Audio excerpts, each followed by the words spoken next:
Welcome to the LifeCast, valuing life and transforming lives. Find out more at elifenetwork.com. Here now is your host, Rich Bennett.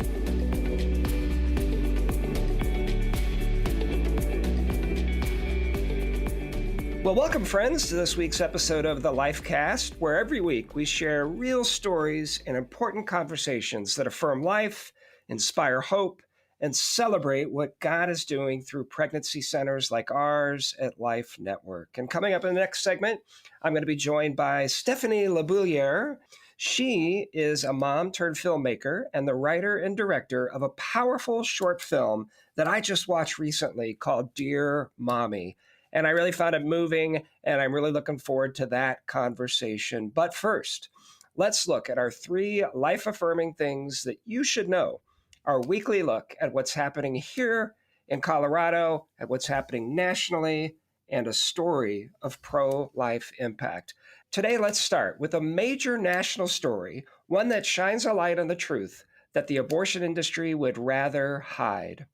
The Ethics and Public Policy Center recently released results from the largest ever real-world study of the abortion pill known as mifepristone, and it analyzed more than 865,000 chemical abortions over a period of almost 7 years, 2017 through 2023.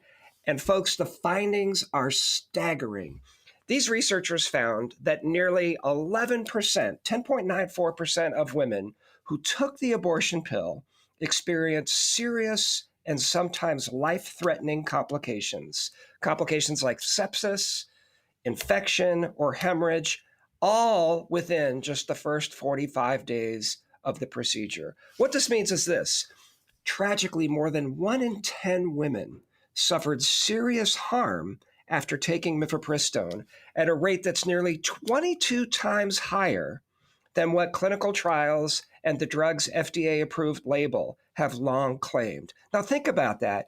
If you're taking a medication regularly and you're looking at the risks and you see a certain percent of risk, and then you suddenly find out that the risk is actually 22 times higher than that, that should get your attention. And this should get the attention of our lawmakers, of the FDA, of churches, of all of us who care about life.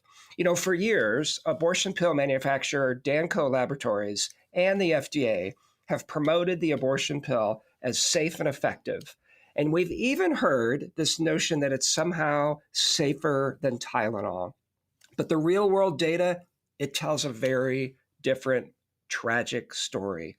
And this was not a small clinical trial. This was real women in real life over a period of 7 years where telehealth pills and no medical oversight have become the standard. And in light of these findings, researchers are now calling on the FDA to reinstate stronger patient protections that once surrounded the abortion pill. These would include common sense provisions like restoring in-person doctor visits, physician-only prescriptions, full reporting of side effects, and then pregnancy confirmation before dispensing this lethal drug. Now, all of these were standard requirements before the FDA removed them during the Biden administration in the wake of COVID. So this is not even a high bar that we're talking about. They'd simply be reinstating common sense protections to help keep women safer. Now, that said, the Ethics and Public Policy Center also argues that the FDA should seriously reconsider whether to keep mifepristone on the market at all, because women deserve better than a pill that leaves them suffering alone in their bathrooms, emergency rooms, and operating tables, often without the care that they desperately need. And we talked about that last week in the opening of the LifeCast. Friends, we live in a culture that increasingly calls darkness light. But here on the LifeCast, we are committed to speaking truth. And chemical abortion is not safe. It's not healthcare, and it's not compassionate.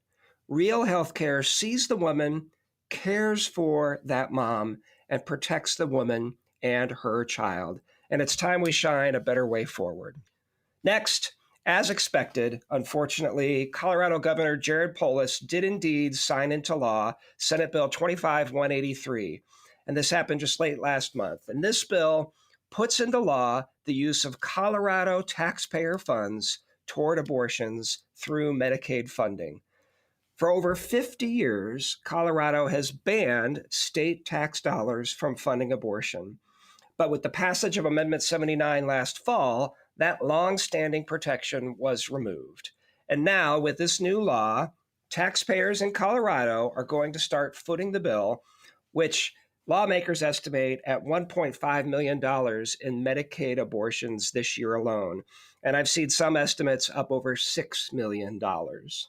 Because this happened in April, the same month that our taxes are due, I think I heard several people wonder, should I start withholding part of my taxes as part of a conscience-driven protest? And one individual told me that the thought of my taxes going toward abortion makes me physically ill. And that's certainly a sentiment that I appreciate and share. And that question of withholding taxes is not entirely a new one, and it's not unique to Colorado. In fact, federally, nearly $700 million in taxpayer dollars went to Planned Parenthood just last year. And in fact, that's been happening since 1970, when federal funding for Planned Parenthood began and was expanded through programs like Title X and Medicaid. So if you're like me, you've been paying toward a tax pool that includes our nation's leading abortion provider your entire lifetime. Now, if you're a W-2 employee, most of your taxes are already withheld, and failing to pay taxes that you owe carries steep civil and even criminal penalties. And let's be honest, the IRS typically finds a way to catch up to those who don't pay what they owe. And then skipping just 1 year of taxes could result in thousands of dollars of fees and interest on top of that, and you multiply that by several years, it'd be a crushing bill. So in moments like this, when what's legal and what's moral collide, I find myself asking, what is the wise thing to do? And in the Gospels, Jesus is asked by religious leaders if it's lawful to pay taxes to the Roman Emperor Caesar. And Jesus responds with, "Render unto Caesar the things that are Caesar's, and unto God the things that are God's." And he wasn't just giving a clever answer to this political trap. He was making a bold theological point. Caesar represented an empire that brutally persecuted Christians, yet Jesus acknowledged that civic authorities have a certain role and obligations like taxes fall under that.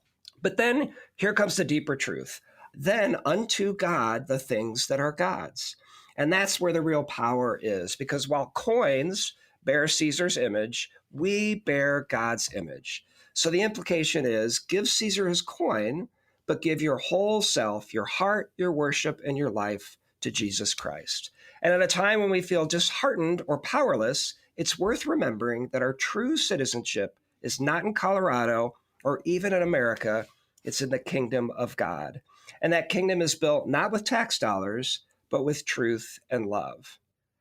As a practical example of this, on the day this law passed, one supporter of Life Network shared this: "When the state takes action like this, I use it as an opportunity to redouble my commitment to support lives saved through my local pregnancy center."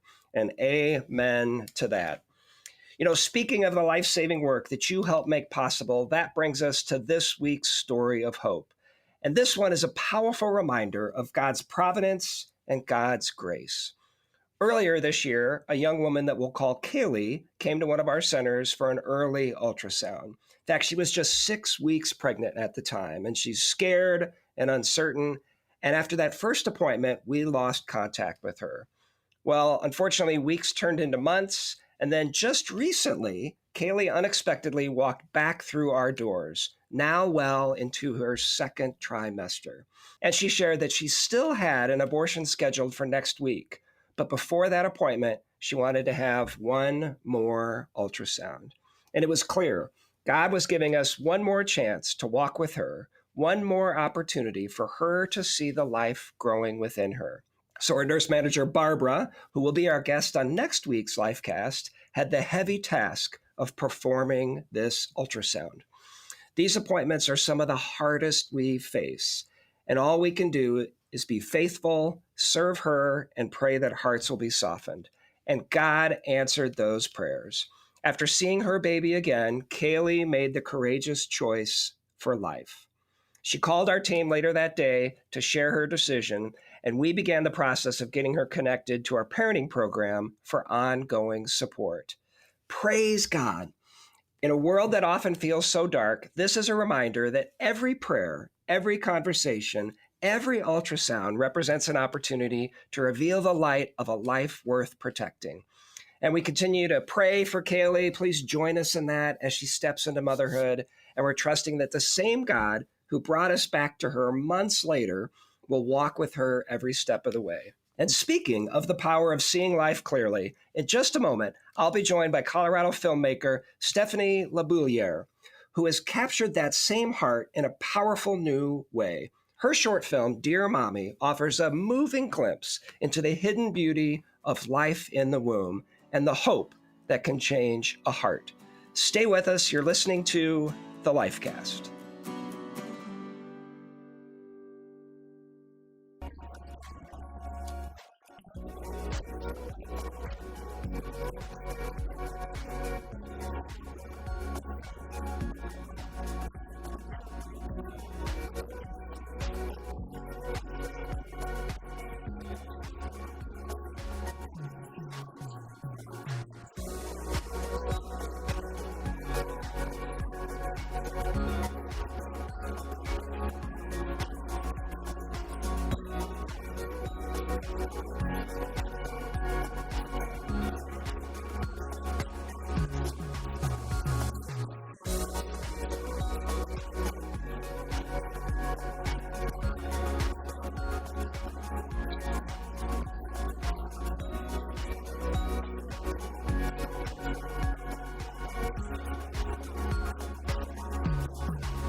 Welcome back to the Lifecast, where we share real stories and important conversations that affirm the value of life and inspire hope. And today, it's my pleasure to welcome Stephanie LaBouliere.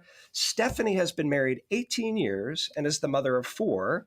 And as the writer, producer, and lead actress of Dear Mommy, she brings a heartfelt touch to her film, revealing the humanity of preborn children and encouraging parents facing unplanned pregnancies.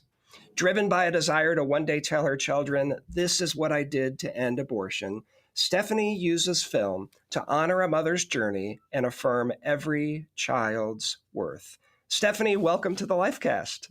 Hi, thank you so much for having me. So I'm really curious. Tell me what inspired your deep commitment to defending the preborn through film. Yeah, I know it's a little bit of a unique approach. And I think historically, the pro life movement does an amazing job at defending the logic, reason, even theology behind the value of a life in the womb. And that does reach the mind of people, and it is effective at changing minds in some cases. However, I think there are a lot of cases where the issue is actually the heart of a person, the posture they have towards a child in the womb. And it's a hardened heart towards their suffering and their ultimate demise. And so to me, I feel like sometimes there's a backdoor way to reach somebody. And in this case, I feel like if you use the creativity of a story and film, you might reach someone's heart, which ultimately might change their mind. And so I felt like historically you've seen these creative storytelling things be a super impactful thing to change hearts and minds on a broad scale. And somebody that's a huge inspiration to me is Harriet Beecher Stowe. She wrote the book Uncle Tom's Cabin before the Civil War happened. And she wrote it to change the hearts and minds of people towards slavery. And it ultimately was the catalyst for American culture and conscience to shift towards valuing the people who were enslaved and ending slavery. And I feel like this film has the potential to shift hearts and minds and allow us to start to think of abortion as unthinkable as slavery now is. You know, I remember reading that book by Harriet Beecher Stowe in high school And I couldn't help but, as I was watching this film, thinking about how amazing it would be to get every high school girl in America to see this story. So, give our listeners a brief synopsis of Dear Mommy and the heart behind that story. Yeah, so the story is really a poetic letter from a baby boy in his mom's womb to his mother. And while he's speaking to his mom and inspiring her and giving her hope and courage, he is showing her snippets of his life to come and the ways he'll impact the world around him, from all the way from while she's pregnant with him and how her pregnancy starts to inspire different things in her life and impact her in positive ways, all the way through to his adulthood and how he starts to, as a grown man, impact the world around him and the people around him. And then it shifts halfway through and goes back through to the very beginning and starts to show his life and the world and those moments, but when he's not in it. And what does the world look like without that one person that was purposed and planned to be here? Well, I love that. And we've actually got a short audio clip here of one of the many powerful moments that I remembered from the film. Let's listen. There are great gifts in store for you, better than you ever dreamed. Even if his timing isn't what it seems. I know my life might not be perfect or everything you dreamt it would be, but I'd like the chance to live it and see what I could be. All right, first, whose voice is that we're hearing? So that's actually my friend's little girl. And she was 5 years old when we did the recording up at a professional sound studio in Denver. Wow. So, what led you to the idea of having the story narrated from the perspective of a little one who's yet to be born? Well, I've heard, and I believe this is really true, that in the pro-life movement, we're really aiming to be a voice for the voiceless. However, this one particular day, I was musing with my son, who was 13 at the time, about what would it be like if the child could speak for themselves? What would that sound like? And what would they say? And so we were just kind of talking about it like that. And it just dawned on me that we could create a film where for 22 minutes, we could imagine a world where they could speak and we could give them their voice to speak on their own behalf. So, what was it like playing the role of the mother in your own film, and how did that deepen your connection to the story?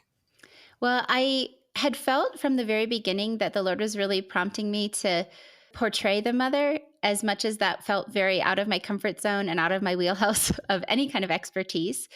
But I really felt a sacredness in how that role was portrayed, that I wanted the mother to feel, any mother who's been in that place, to feel honored, and like her story and pieces that were hidden and secret that only she knew and only she was there to experience, like someone was right there with her and just shined a spotlight on her and said, I see you, I know what it was like.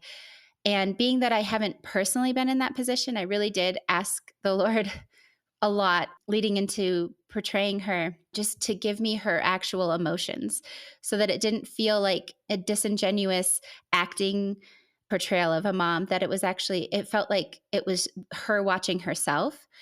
And the connection for me to the story actually was the very last scene we filmed, which ends up being the first scene of the film. And that's her, the mom in the bathroom reading the test. That was filmed just after we had filmed all these scenes with the adult son. And so at this point now, I've watched every scene be filmed and I've been on set and, helping with all of it. And by that point, it was like I was watching it back in my mind, like seeing this life that we had watched with this little baby and then this toddler and, watching them all grow up over the course of a year of filming. And it just dawned on me that I, as a mom, haven't even seen any of my children reach adulthood yet. And so I was sitting there just reflecting on how powerful it might be for a mom if they could see their child as an adult before they even met them, before they were even born. Like, who could choose not to let that child live? There wasn't any acting in that scene. It just was reflecting. So it ends up being the first and last moment, kind of the bookends of the film. You end in the same bathroom. And so I was sitting there just reflecting on how powerful that would be and how amazing it would be to imagine seeing my son and daughters as adults. And how could you ever say no to letting those little people come and shake the mountains the way they were supposed to? Well, I know as the maker of this film, you'll hopefully enjoy hearing this, but I know as a number of our team started to get out to showings here in the Colorado Springs community, what I was hearing back is that it was just a really well-made short film. And it didn't include the caveat that faith-informed films often take, which is it was good for a faith-based film. So I think that's high praise. But had you made a film before? No, I've never made a film. I have no background or training in it. It just was really just holding the Lord's hand and following where he led and finding the right professionals to do the filmography and editing and sound and coloring of. So I mean, I was Wow. overseeing all of it, the cast and the crew and the extras and the props and the sets and all of that, but really being able to connect with the right people who had the right heart to help bring this to life. And the Lord really did connect us, and we had great professionals on our team. That's incredible. Well, have you encountered any backlash or opposition to the film?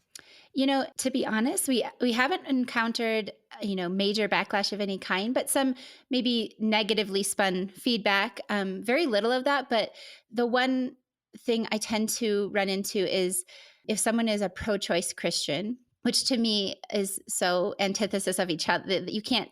I don't know how you would reconcile faith with that and the word of God with that. But even when you look back at history, there was plenty of Americans during the Civil War era that would have supported slavery and somehow twisted scripture to do that. And there was Germans and people in Poland and France who stood silent, and they didn't have any actionable steps to protect Jewish people while the Nazis were committing mass genocide. So it's historical that there's going to be Christians across the board that their hearts need to be shifted.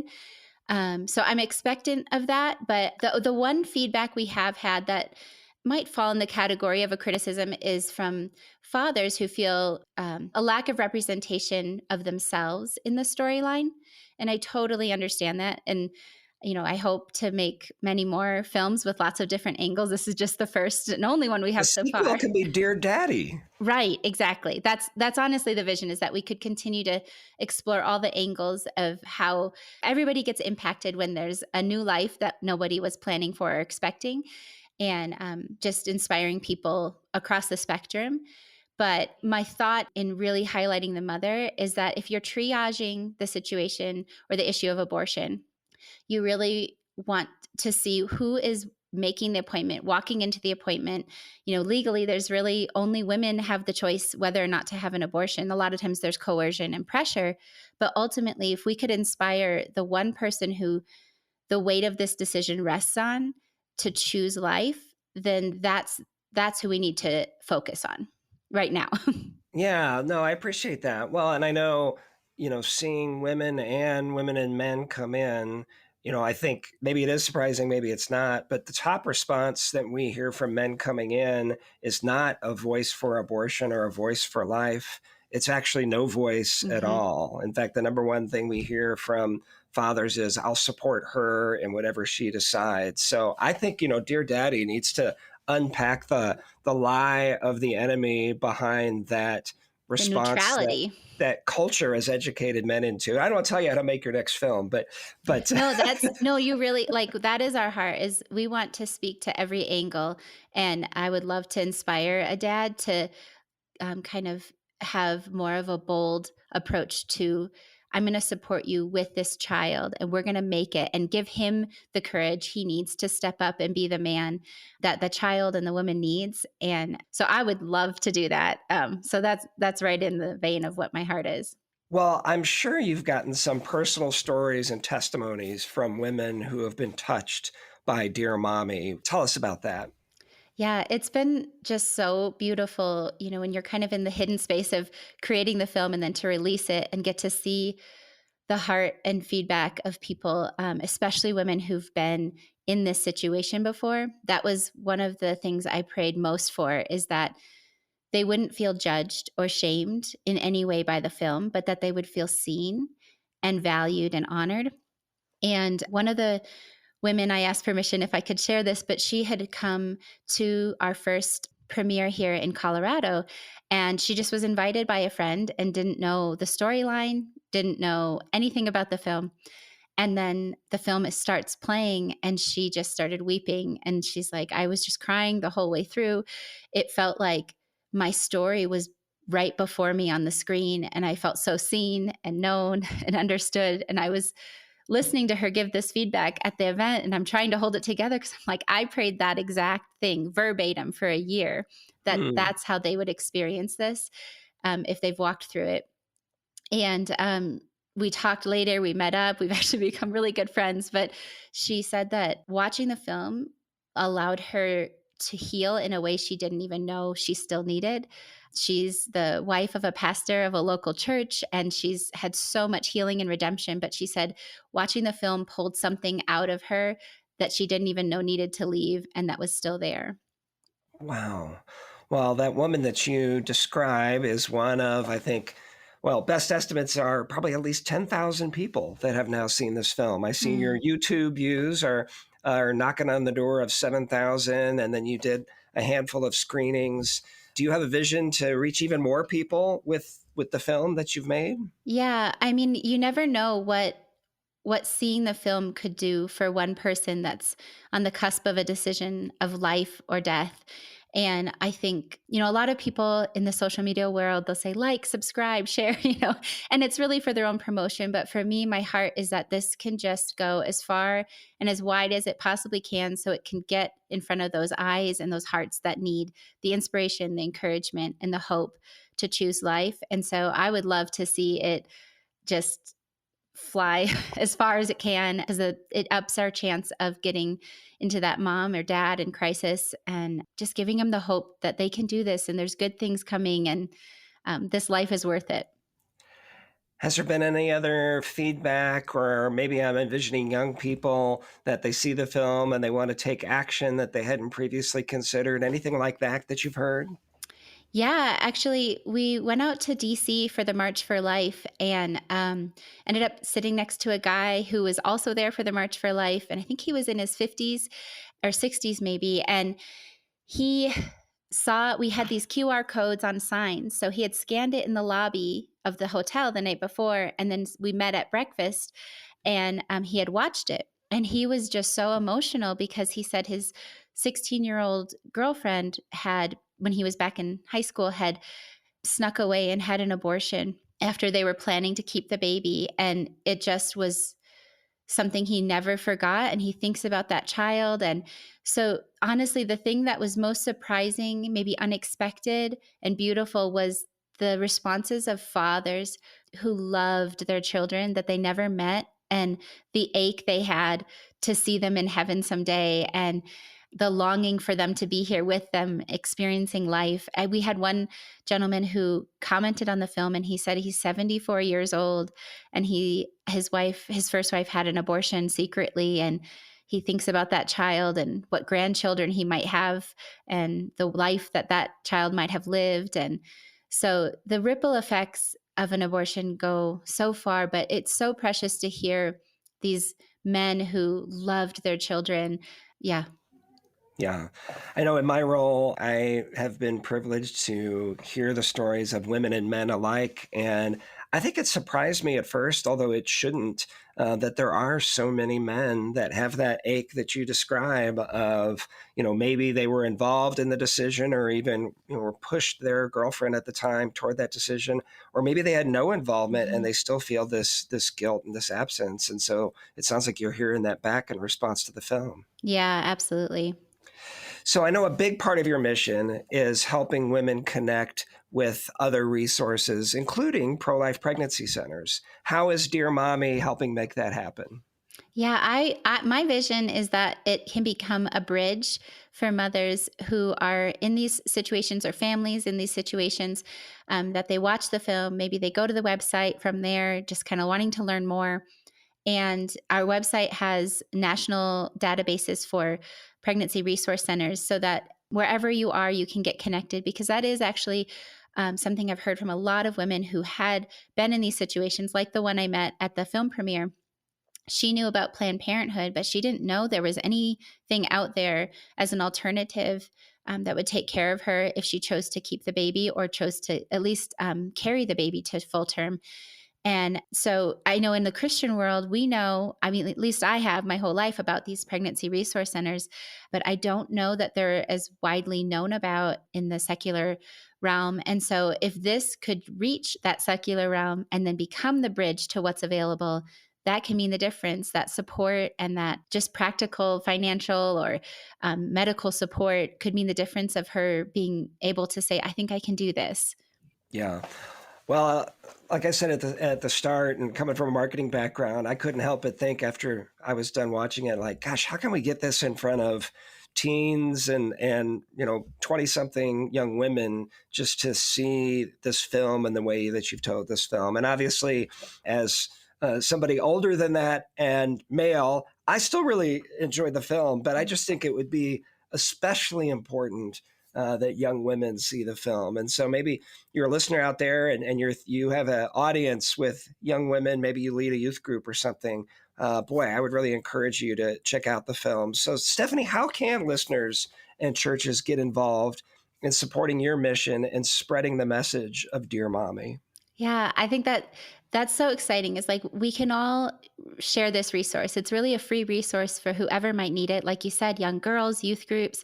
But, something that was surprising, we did have a church in Orlando choose to do a showing of the film. And then it dawned on me, this was a little bit of an older generational church. And I realized that there's going to be a lot of people in their congregation, not a lot, some people in their congregation that may have had this secret part of their story that they never told to anybody. Because when you look at when Roe v. Wade was passed, a lot of those women that were teenagers at that time are now in their 60s. And it was a taboo thing back then. So they didn't have all these places to go and get abortion healing. And I talked with the pastor and I just said, hey, be prepared that there could be even just one lady in there who's never told a soul what happened and what she chose back in her teen years. So I think even just churches opening up and showing this film to their congregation opens up the conversation to begin praying with people and bringing them to the healing that they so desperately need if they've never encountered that healing with the Lord. So churches can show it with their congregation and then just be prepared to facilitate prayer and support. So you've made Dear Mommy free to watch because your goal is to change lives. And tell us where people can go view it and share it with others. Yeah, so you can see it at See My Voice YouTube channel. And then the title of the film is Dear Mommy, a short film. So you could kind of type it into the search bar either way. Also, seemyvoice.org has the link to the film as well. So both of those are great avenues, and you can keep up with upcoming projects and stuff like that at our social media pages, which are Dear Mommy Films. So seemyvoice.org. Now you teased a little bit, next films. What's next for you in pro-life filmmaking? Any new projects in the works? Yeah, we actually, the beginning of May, we're going to start filming mini documentaries with the actual people who've walked these journeys. So the mothers and fathers who had these unplanned pregnancies in the past, and, where did that go and how did that play out? And how does the Lord touch, heal, and redeem every story, no matter how broken it might start? And so actually our first documentary is going to be with a mother who chose abortion, but later was married and had 2 children, and just the ways the Lord met her in that brokenness and just, gave her healing and hope for her future beyond that abortion. And so that's our first story. And then we're also going to be launching the See My Voice podcast, where we kind of more conversationally discuss what was discussed in these little mini documentaries. So that's immediately next. But then also we do have lots of ideas for other short films that explore the other angles of the issue. Well, the film we've been talking about is Dear Mommy. It's a short film of about 20 minutes. And as Stephanie shared, it's available on YouTube. And so actually I found it. I just typed Dear Mommy film in the search bar and it came right up. So Stephanie, thank you for making the film Dear Mommy. Thank you for making it so freely available. And thank you for being with us on the Lifecast to share about it today. Thank you so much for having me. Well, if today's conversation encouraged you, we'd love for you to share this episode with a friend. And don't forget to subscribe so you never miss a story of life and hope. Thank you for listening to the Lifecast, where we celebrate life, speak up for the voiceless, and highlight important life-affirming work like this film that we've been talking about, Dear Mommy. I hope you'll join us next week, where my guest will be Life Network's nurse manager, Barbara Roldan. And Barbara's going to be sharing some remarkable stories of impact from Life Network's 4 pregnancy centers. For executive producer Mike Segovia and producer Serena Dillon, I'm Rich Bennett. Thank you for being with us for this episode of The Lifecast. Thanks for listening to this episode of The Lifecast. To find out more about Life Network, go to elifenetwork.com. Once you're there, you can check out the many outreaches we have available. From our men's services to our Bridges of Hope support program, you'll be sure to find a helping hand for yourself or someone else in their time of need. Also, we have many ways to get involved here at Life Network. Simply click on the Get Involved tab and see all the opportunities we have available to serve. We appreciate your prayers and support for this ministry. Find out how you can come alongside us by going to elifenetwork.com. Just search the top of the index for the green Donate tab. Thank you for listening in today. Be sure to join us next time for another episode of The Lifecast. The Lifecast is a ministry of Life Network.